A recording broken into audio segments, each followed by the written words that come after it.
Good afternoon, everyone, and welcome to the first dialogue in Queer Joy and Thriving, Envisioning Future Health for LGBTQIA plus communities, part of the Public Art and Community Dialogue Program, sponsored by the DEI Core of Fred Hutchinson Cancer Center.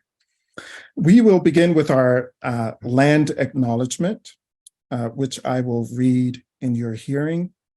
Fred Hutchinson Cancer Center acknowledges the Coast Salish peoples of this land, the land which touches the shared waters of all tribes and bands within the Duwamish, Puyallup, Suquamish, Tulalip, and Muckleshoot nations. Again, welcome. I am Paul Buckley, Vice President and Chief Diversity and Inclusion Officer at Fred Hutch. These conversations that we are having as a part of the Public Art and Community Dialogue Program, and specifically for this particular branch, if you will, of the overall program, these conversations will ultimately shape how our artist represents our commitment to and solidarity with the LGBTQIA plus communities with their commissioned art. So as an overview of the program, Fred Hutch is taking an authentic, affirming, and active approach to sharing the message that LGBTQIA plus Black, Indigenous, and all people of color and other minoritized and underrepresented people matter to us in our science, in our community, and beyond. The motivation of this program is our interest in the community relationships that we have as an institution. The program will also provide an opportunity for the selected artists to connect, explore, or align with each other and representatives from Fred Hutch to inform their final commissioned art and future community initiatives. These art installations will serve to engage other underrepresented communities and create broader and connected messages of solidarity. So it is with great excitement and appreciation for your attendance that we welcome you and thank you for participating in this process. I'd like to pass it over to Dr. Joe Ungco, who is Associate Director in the DEI Core Office for DEI Learning, Client Services, and Data Analytics.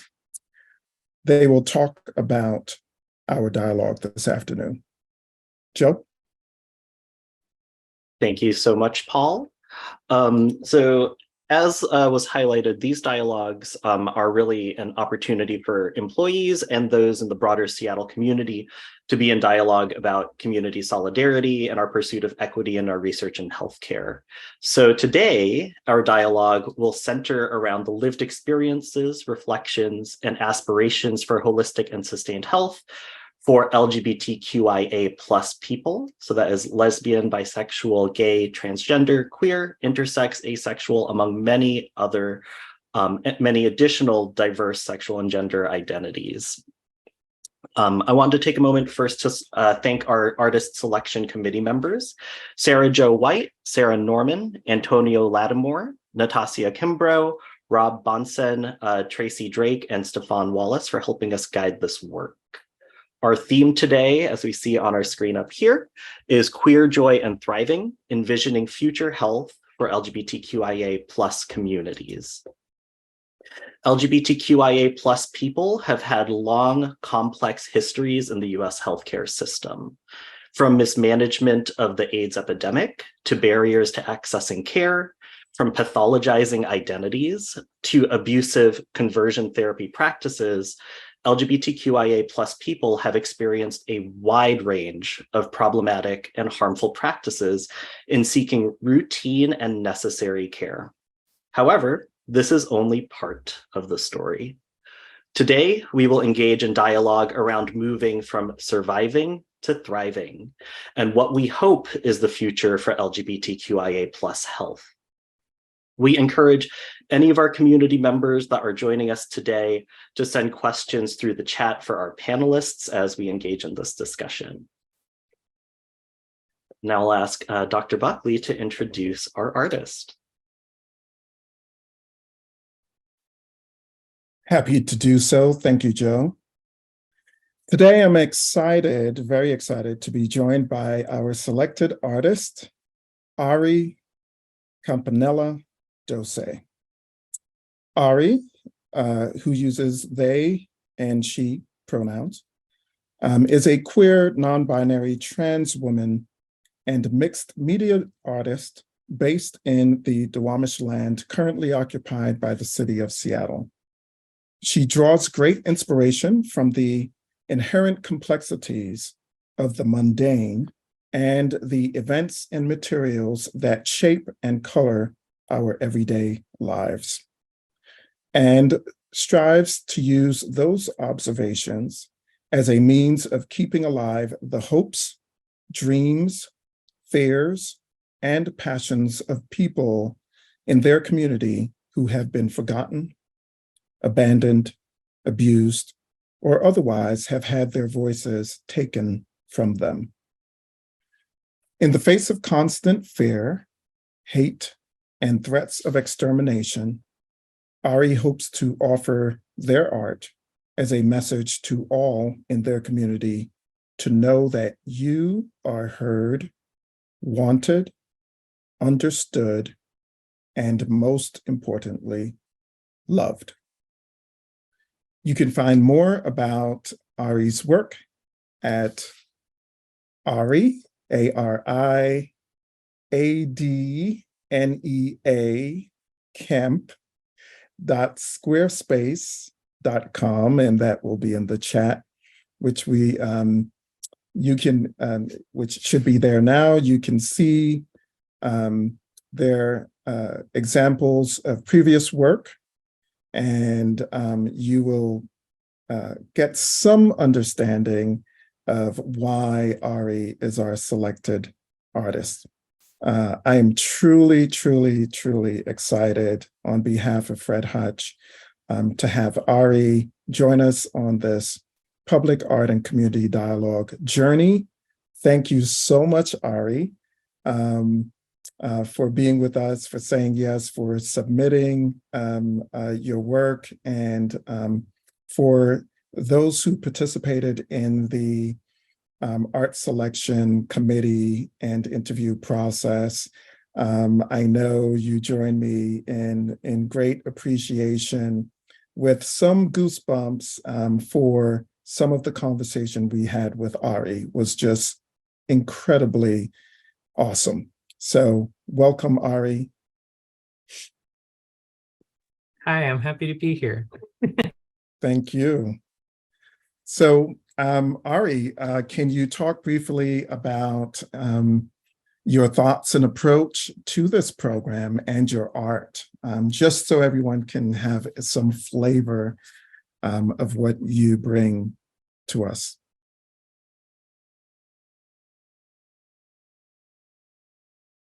I think first and foremost, my approach is to be able to include,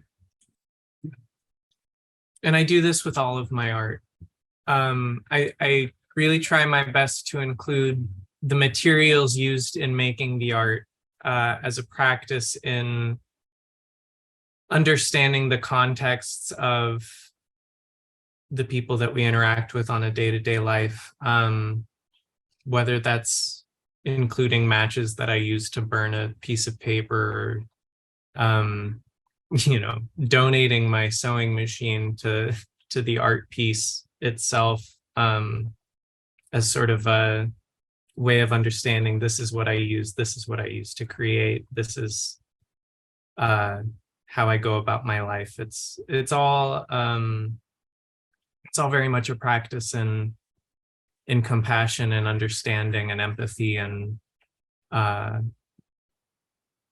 knowing that there are contexts underlying a lot of people's day-to-day interactions and how they go about things. So in moving forward with the art piece, I want to be able to communicate that, but most importantly, have a very tangible degree of compassion and empathy and understanding for those who simply don't understand. I think with all of the politics and all of the legislation that's targeting me and people like me in America and in other countries, I think at the root of all of it, it's largely just a lack of understanding. It's a lack of compassion. It's a lack of empathy and love. And I think in creating a piece that hopes to address that, it's sort of paramount to have the root of the art piece be that understanding and that compassion and that love that is lacking.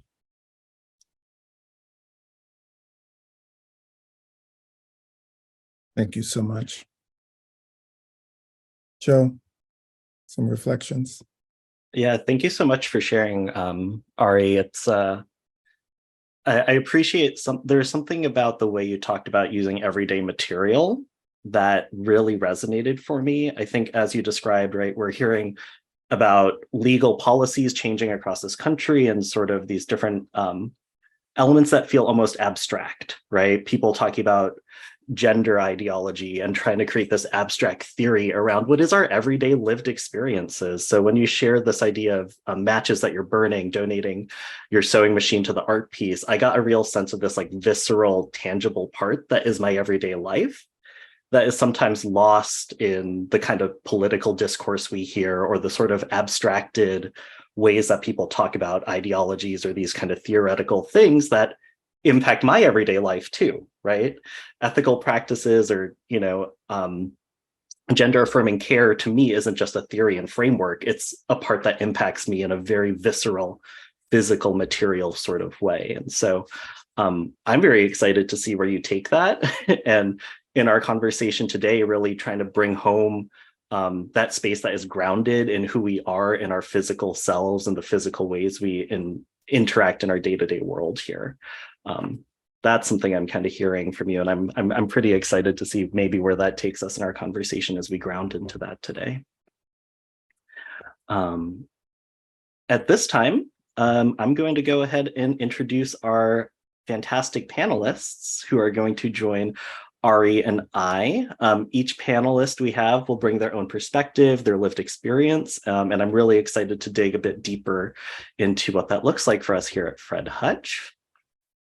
So first off, we have Anders McConaughey. Anders uses he, him pronouns. He is a project coordinator for the HIV Vaccine Trials Network, also known as HVTN. He is also currently the chair of the Fred Hutch Rainbow Employees for Equity, also known as FREE, Employee Resource Group. He has previously served on the Seattle LGBTQ Commission, helped run a small mutual aid organization focused on servicing LGBTQIA plus homeless individuals in the Puget Sound area, and is currently involved in general mutual aid efforts in North Seattle. Welcome, Anders. Our second panelist is Scott Brading. Scott also uses he, him pronouns. Scott is a cisgender gay male and has worked at Fred Hutch since 2016. He's currently serves in the role of administrative manager for oncology supportive care services. Before joining Fred Hutch, Scott was a musical theater actor who worked at venues in the Seattle area, as well as across the country in national tours and numerous regional theaters. He is a proud member of the LGBTQIA plus community and enjoys disrupting the cis heteropatriarchy at every opportunity. Our third panelist, who I believe got pinned just a moment ago, is Aviva Ventura. Aviva does not use third person pronouns, so please use Aviva. Aviva is a cell therapy project coordinator in the Cellular Therapeutics Clinical Division of Fred Hutch, as well as a former co-chair for Legacy SCCA's DEI, Diversity, Equity, and Inclusion Council. Aviva is a non-binary disabled queer from mixed ethnic backgrounds who is passionate about the places where art and science meet, social justice, and radical queer joy. Sorry about that. And our final panelist, Russell Campbell, uses he, him, his pronouns. Russell is a descendant of enslaved Africans and identifies as part of the LGBTQIA plus community. Russell has been with Fred Hutch for the past 15 years and is the director of the Office of HIV/AIDS Network Coordination. Russell is passionate about addressing issues of social justice, health disparities, and celebrating the human spirit. Whew. Welcome, panelists. What an amazing set of experiences and perspectives you bring to our conversation today. So let's get right into it, huh? So we often hear the phrase, the LGBTQIA plus community, and I think I said it just a few times just now, right? And often this is said as if we are one group, the LGBTQIA plus community, but really we are talking about truly diverse group communities of lesbian, gay, bisexual, transgender, queer, intersex, and asexual people among additional genders and sexualities, not even named in that LGBTQIA plus acronym. As we know, each of these communities have different needs, challenges, strengths, and experiences, yet we do find commonalities when we come together in solidarity. So let's just start off with, what reflections do you have about that statement? What have you experienced as some of those commonalities and or those variations among the LGBTQIA plus communities that you're a part of or that you interact with? And whoever feels called to go first, go ahead and unmute. I see Aviva. Thank you for kicking us off. Yeah, thank you. You know, when I think about that, the LGBTQIA plus community is incredibly diverse, right? Each smaller community has different cultural norms, different clothes, different language, different places of gathering. And then when you add to that intersections like race, disability, or other marginalized identities, the differences are even more apparent. Different communities even have different rates and types of cancer, which is relevant to us here at the Hutch. But there are some things that we all have in common. And I think one thing that is unique to the LGBTQIA community, as opposed to some other marginalized groups, and also I think is a defining feature that ties us as a community, is the fact that unlike many other marginalized identities, we don't learn about our culture from our parents or our family of origin. In fact, most of us don't fully come into our identities until adulthood, or at least most people my age. I know younger people are coming out earlier and earlier, which is amazing. But we need to learn what it means to be a lesbian, or what the history of our transgender community, you know, we have to learn those things from others who are like us, who've been through the same thing at various stages of their life. And I think that's a pretty unique perspective.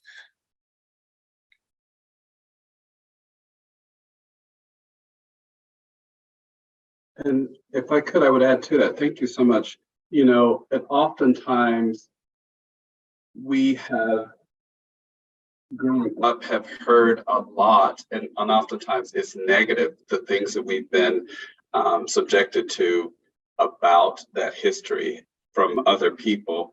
It's always framed in this negative and sometimes violent context. And so it's not often it's not often about pride. You know, I think about, you know, I was very well aware of the fact that I was Black from early on, and all of the things that were instilled in me about taking pride in that and what I would have to do and how I would have to navigate this world because of my Blackness. It wasn't until later on that when I realized that I was gay, that was a whole different world, and my community didn't necessarily support that. And the things that I'd heard growing up were never things that were positive about people who were gay. So I think that's something that many of us, have had to deal with. There are some people who have had, wonderful, supportive, parents, communities, and that, we're able to help them and provide that support, but that's rare. So I just wanted to add that context. So that's something that that bonds many of us. Thank you. To somewhat continue that train of thought, it's very easy to become very insular in like your part of the acronym. So it's very easy to necessarily forget about it as a whole, which is very frustrating for other members, obviously, within there. So I've been in situations where I've heard very, very loud frustrations from people from the intersex community on how they often feel very looked over and forgotten. And even with the legislation that's out there, specifically targeting like trans communities, also impacting intersex communities, or in some cases, they're carving out little pieces just so that they can continue to do violence against the intersex community, which I think is somewhat missed in that whole narrative that's going on. And like there's other pieces out there in the world where like there's the push for the LGB without the T or different things like that. But then if you look back, like our whole long acronym used to be GLBT, but then it was switched intentionally to have the LB first as a sign of solidarity with the lesbian community and how much support was offered during the AIDS crisis. And like zines in the 90s were passed out about reclaiming the term queer as both a political ideology and as an identity. But still people within the community feel that queer is a slur or violence and don't understand. And so even generationally, how we identify and see each other has changed, but at the same time, there needs to be space for our own communities, but the differences within as well. And building off of what Aviva had said about histories and I guess, sorry, my cat, and sort of I guess learning from elders and learning from family members as opposed to figuring it out for yourself. I think I've found that the modern climate, or at least the climate that we're in right now, specifically even just in the last year, has sort of shifted into a lot of young queer people, especially trans and intersex people, having to shape their identity, not so much through how they might identify themselves, but who they're not. It's hard to go, it's hard to even go online these days without at least, seeing or actively trying to avoid seeing, someone calling you an abomination or an affront to God or a disgusting, disfigurement of the human body, or whatever you decide to apply to your body is a mutilation of yourself. And it's hard to go about seeing that every day, but I guess and I don't necessarily want it to be the sort of case where I feel like I have to find the silver lining, but there comes moments when you kind of have to in order to not let it bog you down. And I guess the silver lining in that is sort of having to actively convince yourself or rely on others in your community and your network to be able to reassure you, like, oh, you're not disgusting, you're not an abomination, like you're living your life, and you're doing your best, and as long as you're alive and as long as you're at least just surviving, that's more than so many can say. So yeah, I've been spending a lot of time recently meditating on the fact that there are just not a lot of trans elders to learn from. there are not a lot of there aren't a lot of people like me who have experienced this from 20, 30, 40, 50 years ago.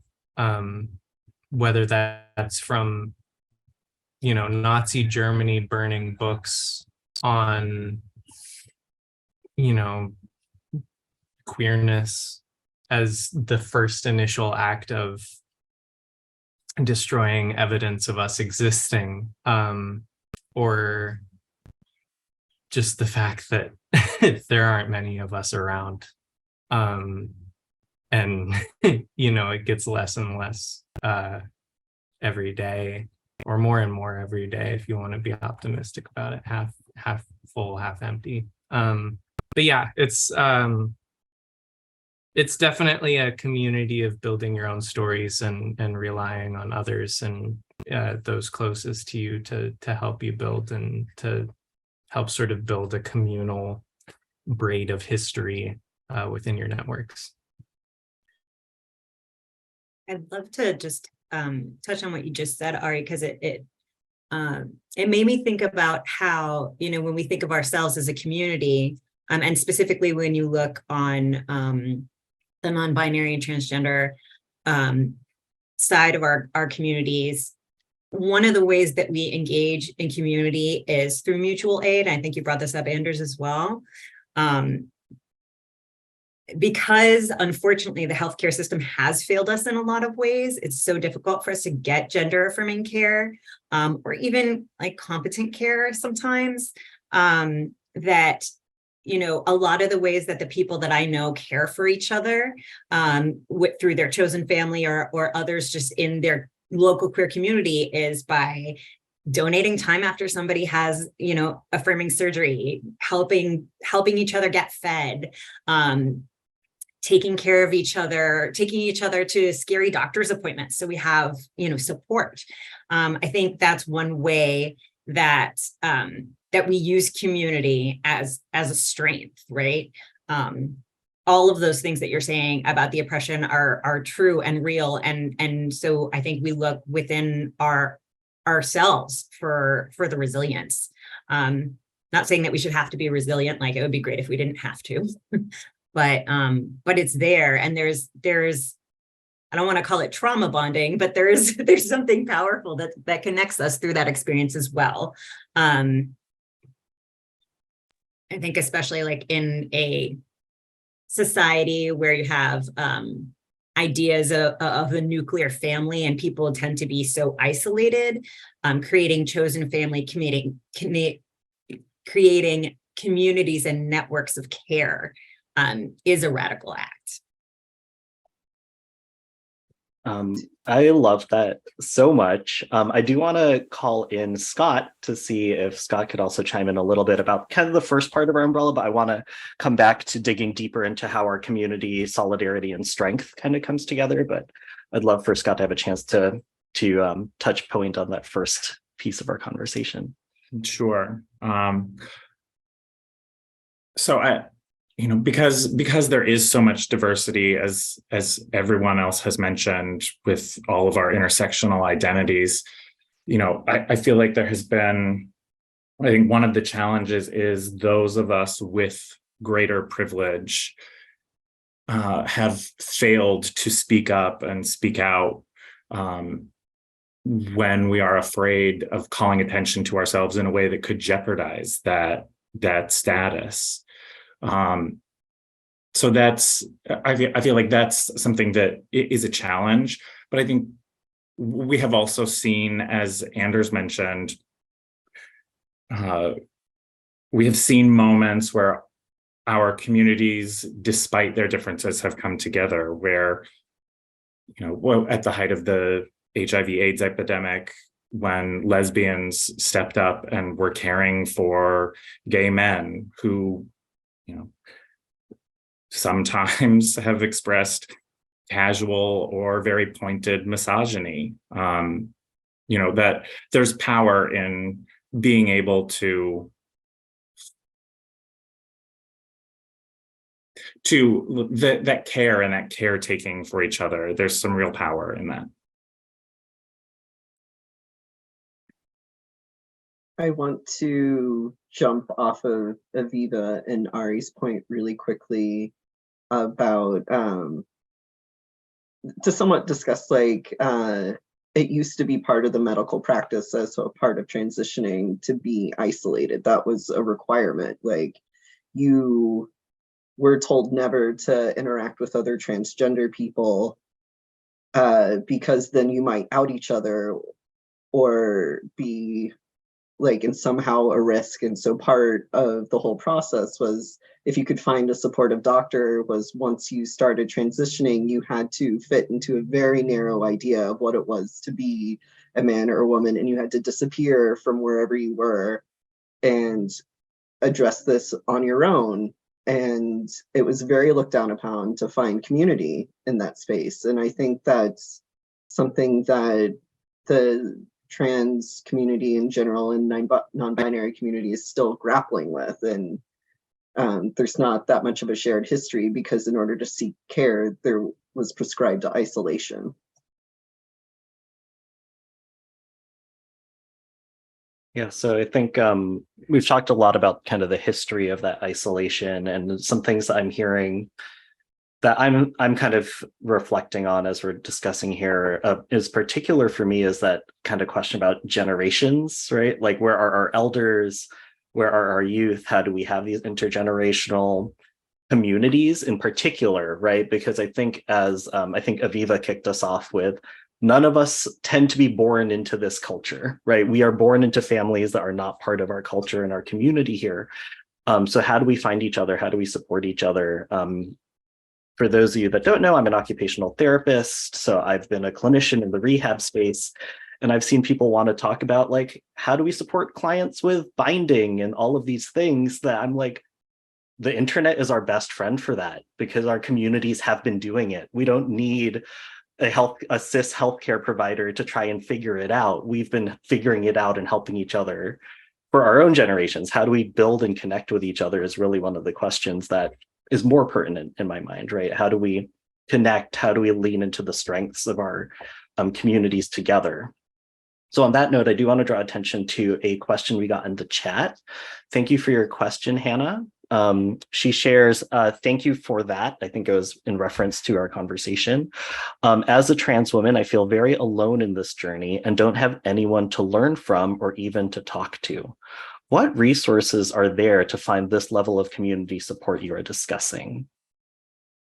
So I'll make that a two-parter. If we have some instrumental resources or support that people want to name, I think that would be great. But I think also thinking of this broadly too, as well as like, how do we support each other in general as our communities come together here at Fred Hutch, here in the King County area? What are some of those opportunities for that kind of community building support?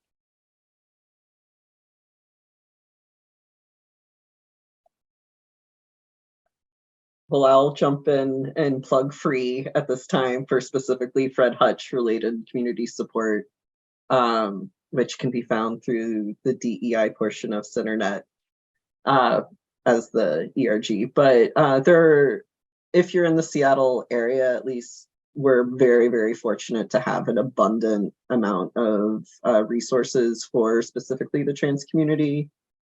Everything from meeting groups and support groups to quite a few trans competent doctors and therapists and things like that. Unfortunately, most of them tend to be very full and have waiting lists to get to see. But places like the Gender Justice League and so on are excellent at keeping current lists and resources available for the community, and they're very local. So that is helpful, and I'm open for other folks to offer any resources. Additionally, Peer Seattle, as in PEER, they helped me find housing. I, to some degree, some level of acquaintances with a number of the people who work there, and they're all very helpful. They're all very friendly. They have support groups. They have community groups. If you need help finding housing or jobs or really any sort of resources, they're very well equipped and very good at finding that. They helped me find my housing. As far as like, I don't necessarily want to advocate for non-medical, because I get that that's part of the discussion, but if you're looking more for just like friends, I mean, there are a number of queer events that are fun. You know, anything from like Sapphic Seattle, like, you know, club dance nights, or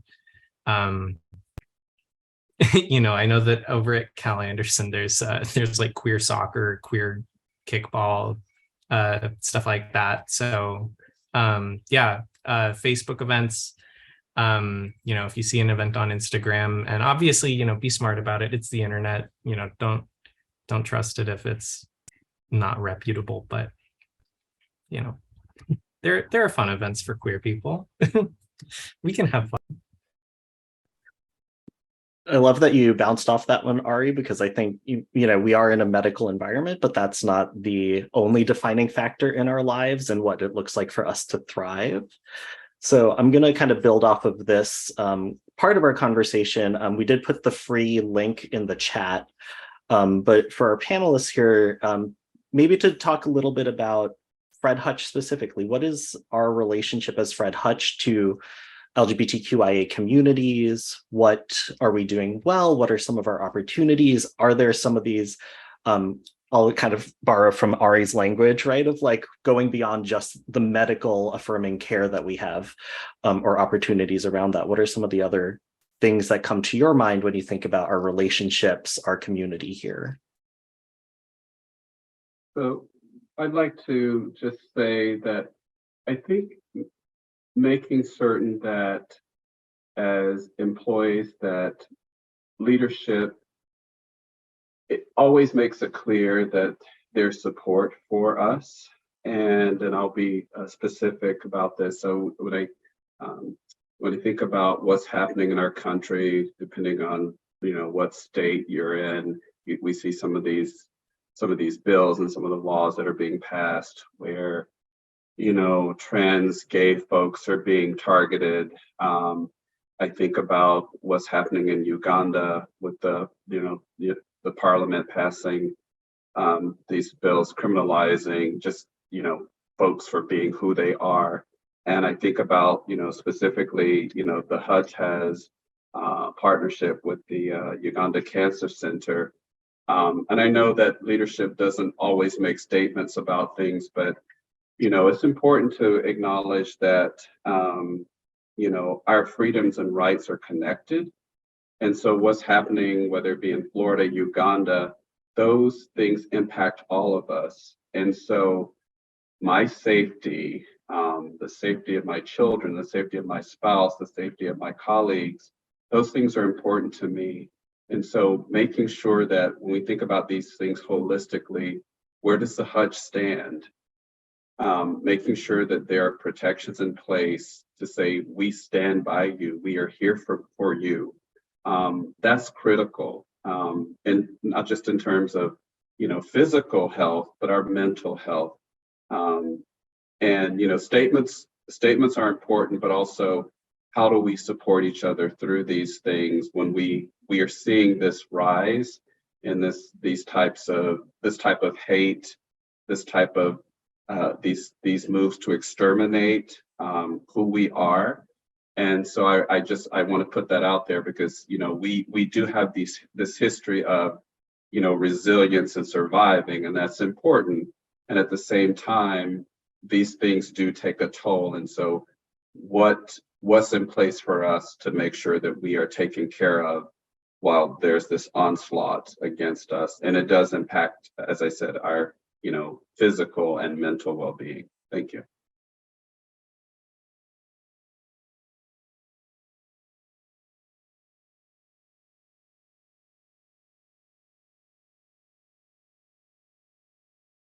Thank you, Russell, for just engaging, right? So many of those different layers. We're talking about our local, our national, our international, all those various threads that have a very real impact, right? That very visceral, I could feel that visceral impact, right? On you sitting here, even as we're discussing things that are happening thousands of miles away potentially, but we're still deeply connected in that same fabric.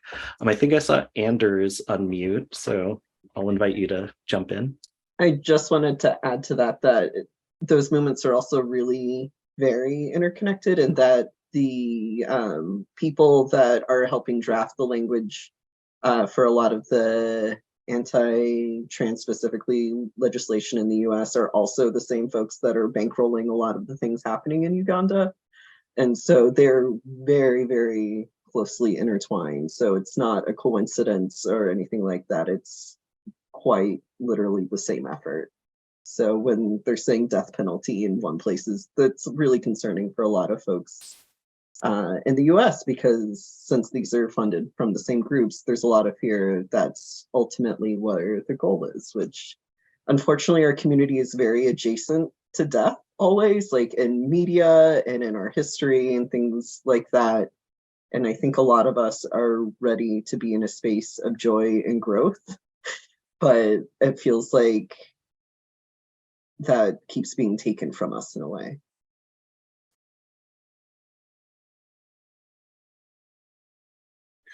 And building on that, Anders and Russell, like it's sort of that idea of that joy being taken away from you. Over the past several years, I have found more and more my relationships with cis straight people, they are depleting me more and more. Like I'm really having to lean into my relationships with my queer siblings, my queer elders, because those are the relationships where I don't feel drained, where it doesn't take joy away from me, but it adds to my joy. I think the timing of what you shared, Scott, is kind of perfectly timed with what Delia just put in the chat, that these laws violate the freedom of all of us. And there's a conversation I had once recently with a cisgender straight male colleague who overheard someone say something kind of homophobic, right? And addressed them and said, "Hey, that's offensive to me." And that person said, "Wait, you're not a queer person. Why is it offensive to you?" And that person said, why wouldn't it be? Right? Like that affects me too, even though I'm not part of this community. And I think that's something that kind of speaks a little bit to maybe what you were sharing about where you're feeling your energy restored or where there's energy going out, is where is our solidarity in terms of our community here at Fred Hutch? How do we partner with others? For me, that was a beautiful moment for me, right? To know that this person is safe, that they're not just, oh, well, people might be offended if they're queer and you say something like that. They're like, that's offensive to me as a straight person. Like that harms all of us. Why? You can't say that. You can't think that way. And I think in that moment, I had a little like renuggeting of energy come back into my body, because I got to see that in action and, truly that type of commitment and solidarity. So as we're sort of thinking about that element of things here, right? Like how is our commitment showing up in solidarity? What are we seeing? What are we hoping? How do you kind of understand what community solidarity and commitment looks like across our queer, trans, BIPOC, other marginalized groups, other groups targeted by hate, as well as what does that solidarity look like for those with those in partnership that are not targeted in such a way from y'all's perspective and experiences here?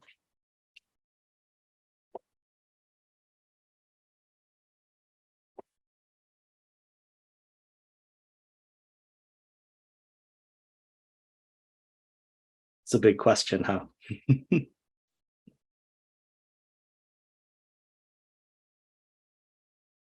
It had a lot of parts to it. So I'm just going to respond to one part, which is I think I love what your colleague said about, hey, that affects me too. I think that,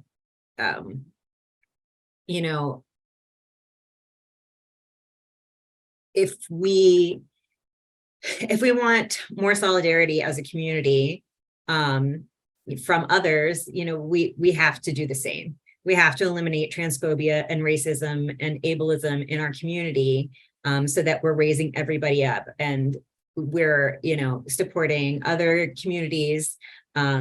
We're supporting Black Lives Matter, not just whether there's a queer Black movement that's, in our sites. I think that we have, unfortunately, we have the solidarity of a history of violence against us, as do other people in our community, but we also have to be aware of who is most impacted by that, right? Our Black and Indigenous, trans femmes and transgender women of color. So I think we are all connected. You can't say there's queer issues and there's Black issues, or that's not right, because there are Black queer people. It's all connected. And so I think that it's easy to, I think it takes away from our power to separate us in those ways, and not in a colorblind sort of way, but in a centering marginalized voices sort of way. Yeah, and I would say to think about what prevents us from showing up for each other, and to really think about that. Why do we not show up for each other? I mean, I was thinking about the last time I was in the, I walked with the Hutch and the Pride Parade, and I was looking around going, where are some other people? Why do we not show up for each other? And that I think that's something we each have to ask ourselves. Why are we not comfortable with that? What will it take to break down some of those barriers? And because again, it goes back to, our freedoms and rights are all connected. They're not separate. And so when we really get that, I think it makes it easier for us to show up for each other. And it may be something that many of us aren't comfortable with because we haven't done it. And I think, and I applaud the work that's being done at the Hutch in really addressing that and just exploring that, to build that community so we can really, explore why we don't, and hopefully we start stepping out and showing up for each other, because that work needs to happen. So I'll just stop there. Thank you.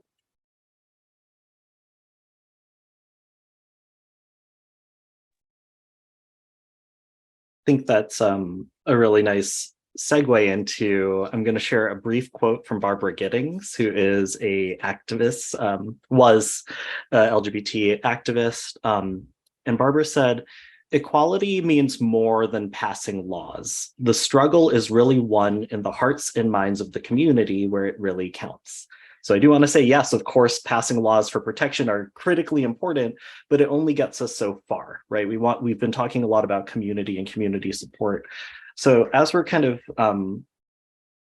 moving forward from the idea of like, okay, why are people not showing up? How can we break down those barriers? What do we hope? What is our greatest hope from our different perspectives? We want people to show up. People have shown up. Laws are being passed that protect us. What does that look like on the other side?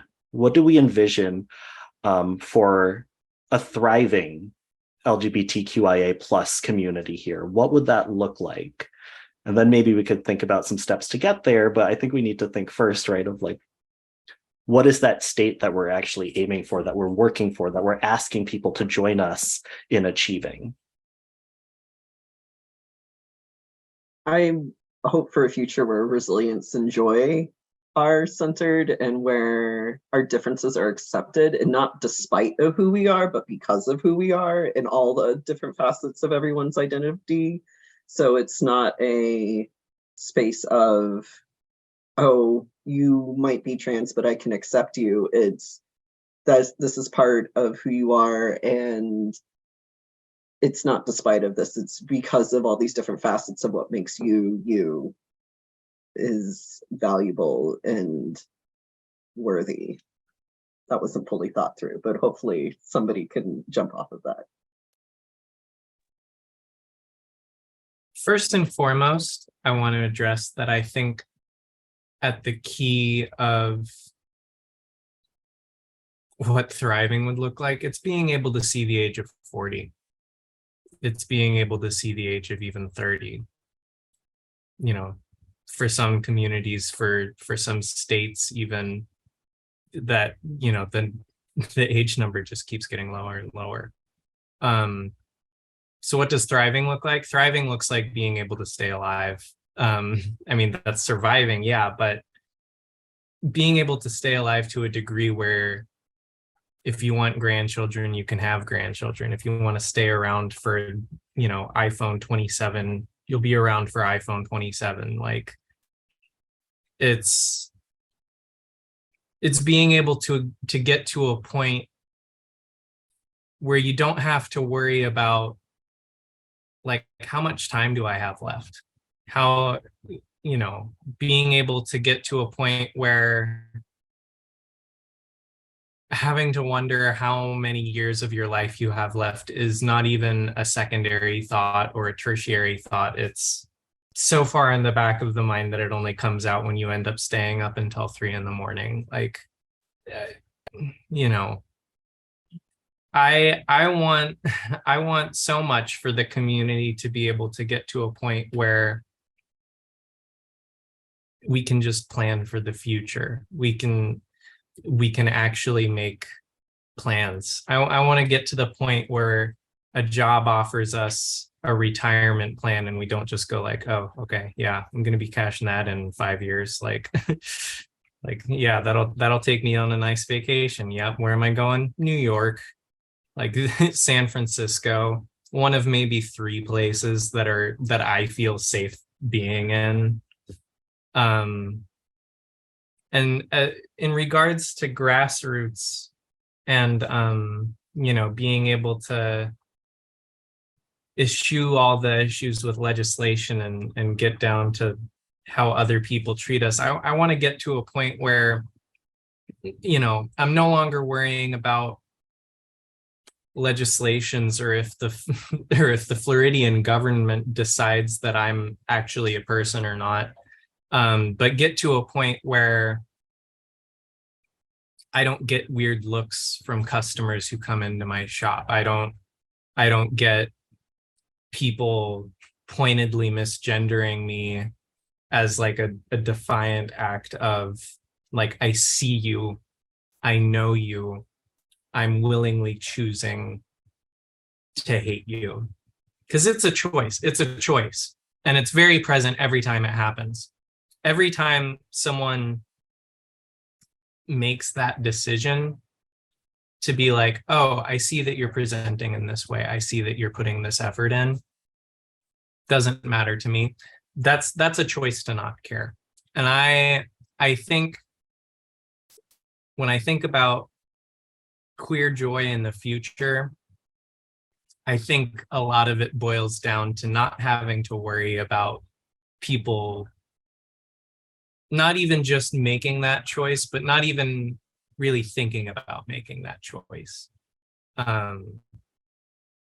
So yeah, I just being able to get to a point where there's beyond acceptance and it's moved into just like, yeah, there are trans people, cool. Like I no longer want to be like a token minority. I no longer want to be some caricature, some, you know, like, oh, I'm the only trans people, like half of the people in my circles. No, I want to be able to get to the point where it's like, Ari, you're trans? Okay, big whoop. I want normality. I want even to some degree, some level of assimilation, or at least the ability to feel welcome enough to have that. Yeah. acceptance, normality. I think I saw Aviva unmute, but I wanted to say one thing building off of what Ari just said about, like, to some degree, assimilation. In my mind, it's almost, my version of that at least, is not like assimilation as much as being in a state in our society where disclosure isn't even a question, right? I don't need to come out.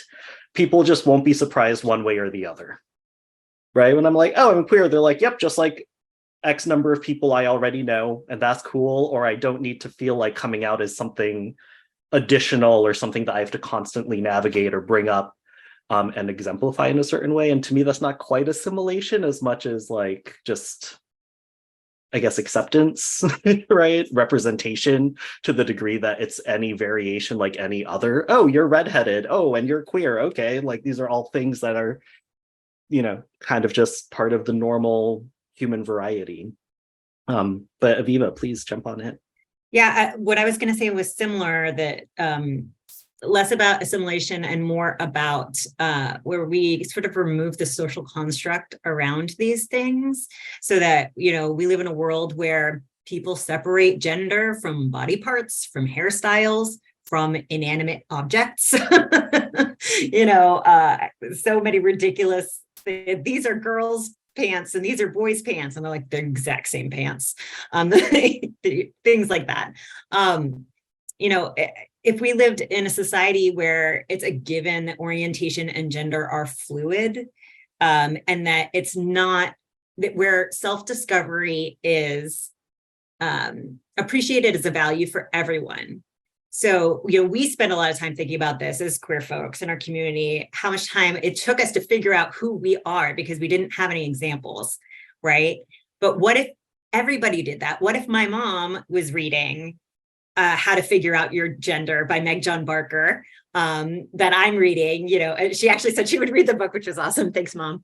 But my point being that, you know, if everybody did that, everybody thought, oh, what does it mean to be a woman, or whatever assumption that they already have about themselves, and just, it's not weird. And then you come to whatever conclusion is right for you. It's not an experience that's unique to us. So it's not looked at as weird, or we're making it up, or it's fake, you know, but everybody examines themselves and figures out how to be their most true self. Wow, what a powerful place to end our conversation. We are right here at our time, but you know, to be in a place where we can just live and thrive seems to be the conclusion we're at here. Thank you all so much for engaging in this conversation. Thank you, Ari, for joining us today. Thank you, everyone who's in attendance today to be part of this. Thank you again to our artist selection committee and our partners in marketing and communication who helped make this happen. Please join us for our next dialogue on April 4th from 12 to 1 p.m., moderated by our amazing colleague and dedicated partner, Anders McConaughey. And we will just continue deepening this conversation as we go. Thank you all so much for your time. Please have a great rest of your day.